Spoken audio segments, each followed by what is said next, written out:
हाय, मी ऋतुजा हिवरेकर. मी Madhuri मॅडमकडे consultation घेतलं for my first pregnancy. मी माझ्या मैत्रिणीच्या रेफरन्स थ्रू मॅमकडे आले होते.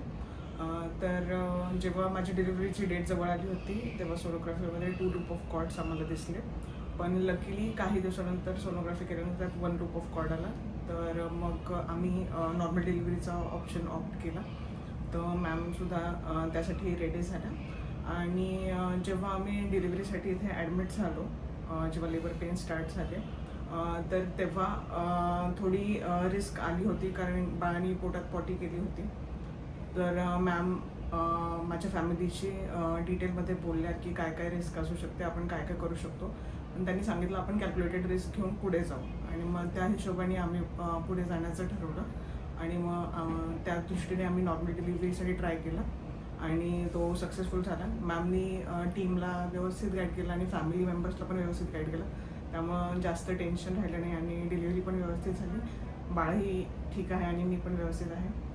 Thank you Madhuri ma'am for your support.